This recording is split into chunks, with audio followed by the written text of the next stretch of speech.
Hi there, Cosmic Family. My name is Leal.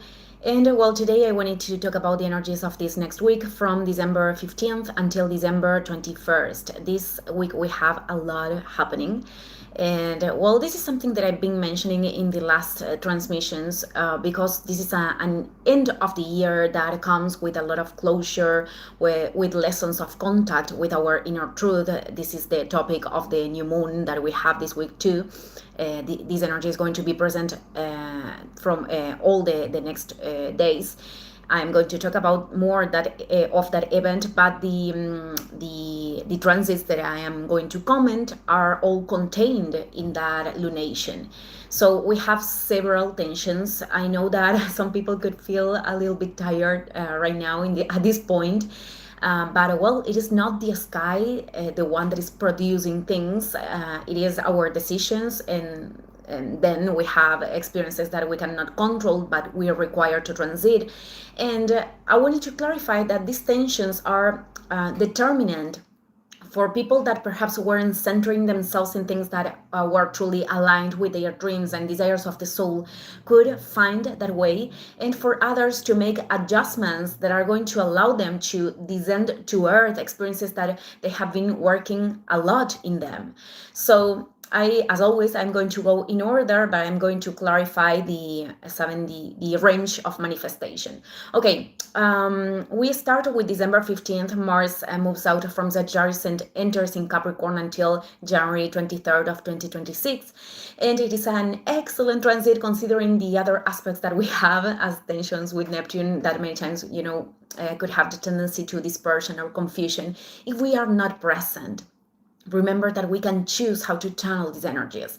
Mars in here proposes this advancement towards goals, being able to focus in what we can punctually do. It is a sign of Earth, so this is about making contact with reality and the possibilities that we have to take action and materialize projects or goals.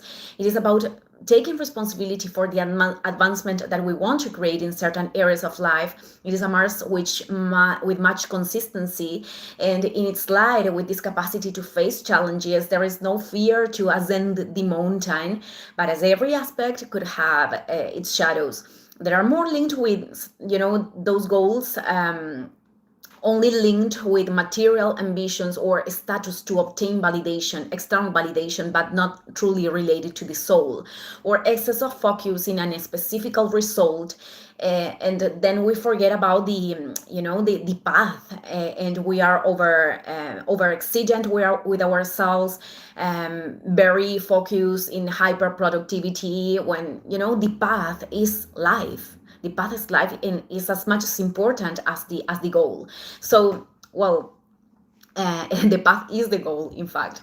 So on December 17th, we have the perfection of the Sun, the square between the Sun in Sagittarius and Saturn in Pisces. This actually has been active since days ago. Squares with the Sun, we feel them with anticipation, and continues until the day of the new moon, because participates of that event. It is going to be on December 19th or 20th, depending on the place you are. This means basically that we are facing realities, situations that cannot continue to move forward in the same way. We cannot we cannot pretend that they are working, or pretending optimism to sustain them in the same way. In fact, the square between the Sun in Sagittarius and Saturn in Pisces, the optimism could be descending a little bit, and some people could go to the other side, to the other polarity, which is the expansion of a negative perception. And even though this is part of the path, to feel that way or experiment that, it is not truly to take the invitation of this transit, which is a lesson of healthy boundaries with ourselves and in external situations that are not producing growth. And if for some people this could mean, a painful ending, because this means to let go of an identification, which is the Sun, with expectations or results that weren't realistic, perhaps, or with sustaining structures that truly are not making any contribution. Other aspect of shadow of this could be victimization as a pattern of frustration, and to allow ourselves to be, thrown. I think this is the word, because what is happening. I mean, there are circumstances where, people are receiving a damage by other person, or they are feeling sadness or other emotions, and that is not victimization. Each one is going to have different contexts, but we stop to be the victim of the damage of someone else when we are choosing to tolerate and to stay there, as much as we are talking about adults.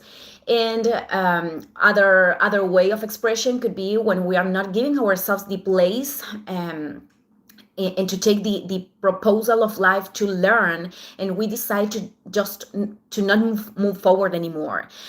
This pattern could also be given when consequences of decisions or of previous decisions that weren't in coherence with what we truly want to concretize are happening, and we are blaming to life or to somebody else for that instead of taking responsibility.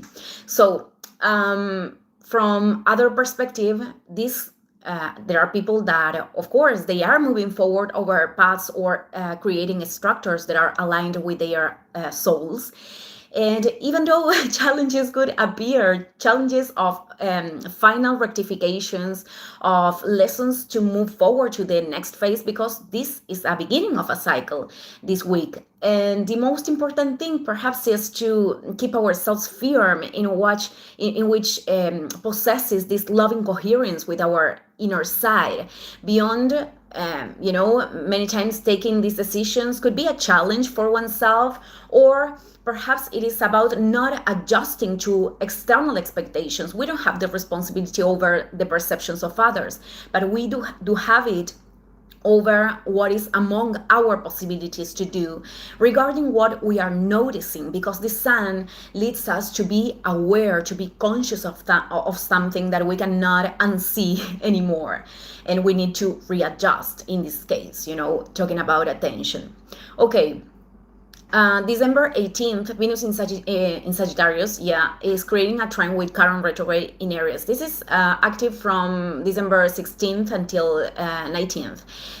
And when we are in context of many squares, as this week is, many times trines could be overlooked. That is why it's important to remember that this energy is there available. In some way, Venus in Sagittarius, which is the desire of the soul of discovering ourselves, revealing ourselves in experiences that actually have purpose, and that could cause enthusiasm because they are reconnecting us with delight.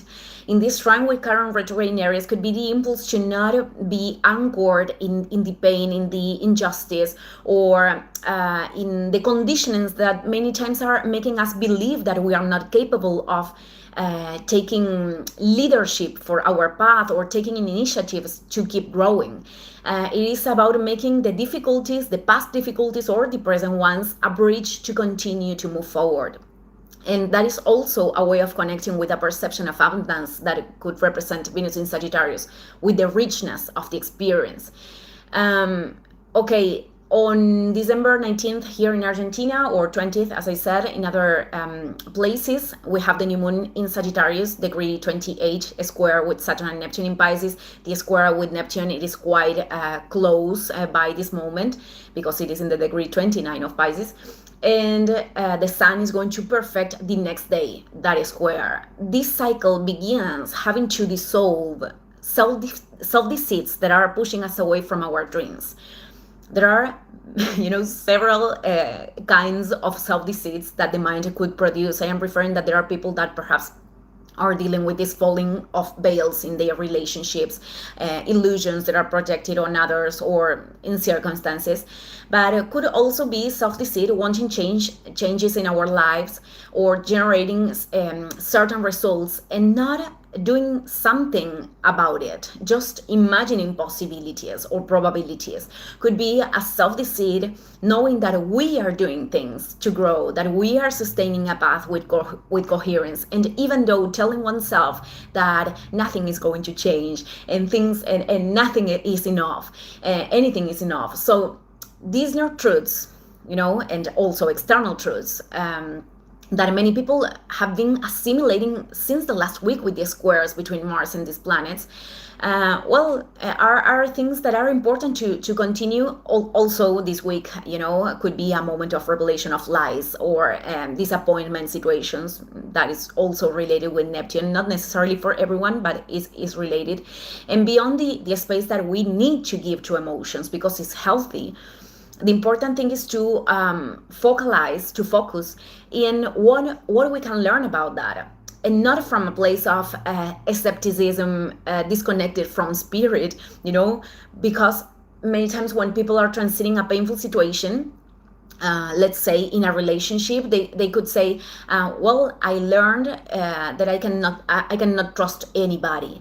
And that means that the person didn't learn anything, because the idea of we experimenting circumstances that are escaping our desires, it is not about entering in absolutisms and new limited perceptions. It is about learning with Neptune to listen to ourselves in a deeper way, to connect with the voice of our intuition, to make discernment in a situation from what is apparently and what is in its essence, because deep down the soul always knows.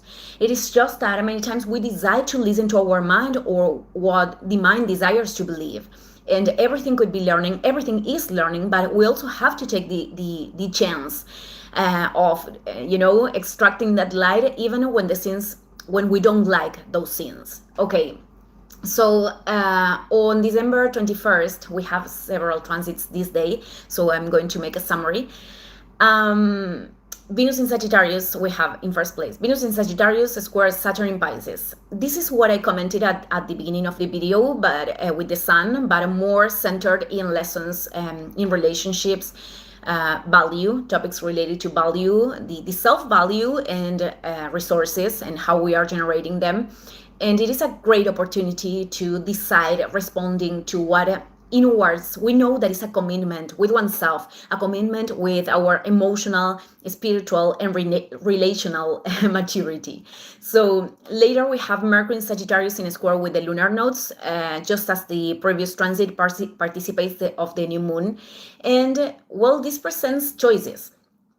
We have to choose between keeping ourselves in a known space but limited and repetitive, to open ourselves to a path of surrendering to what we don't know but in inner peace. Later we have the Sun in Capricorn. The Sun moves out from Sagittarius, enters Capricorn, and this is the solstice of summer here in the South Hemisphere and winter in the North Hemisphere. So, we add in this Capricornian energy, and step by step, depending on the circumstances that you have been transiting, we can start to focus in, okay, there's what we have, there's what we can do. In fact, a good question is, where is a priority right now to put my vital energy, and what do I want to create seriously in commitment in my life? And giving us direction together with Mars in Capricorn. And the last transit that I wanted to comment today, it is Jupiter retrograde in Cancer in a square with Chiron in Aries. And this is not a minor one, because also participates of the new moon. Jupiter is the ruler of the new moon in Sagittarius. I left a video already in the playlist that I always leave in the description box. Commenting that this is a process that goes from 3 squares. The first one happened at the end of October. It was active the whole month with Jupiter direct. We are also going to feel this one for the rest of December. And this is the reason why many decisions of these days are implying this growth that leads us to contact with the pain, the pain of having to leave spaces or familiar patterns, of realizing that there are dynamics at home or in our families that are not nourishing, and that we are the ones that we are perpetuating that, and leading ourselves to repeat situations that are causing us pain. experiences of the past that we cannot hold on, cling to them from the same limited perception. We have to find other senses in order to move forward. This transit could also amplify emotional states that we need to regulate or seek ways of learning that, to manage those emotions, to not project them towards the outside or creating unnecessary conflicts. Because many times it is good to put on the table a conflict and to solve that, but this is more not projecting all the things that could emerging towards the outside. And you're going to see that while the planets are entering Capricorn and the squares are we leave behind the squares, we enter in this period of more fluid energies. There is always, in a certain way, things that are in the sky and in life that are going to propose us to grow or to learn. But I recognize that this is a very charged end of year. Okay, I am ending this video here today. Thank you, everyone. See you in the next one. Ciao, ciao.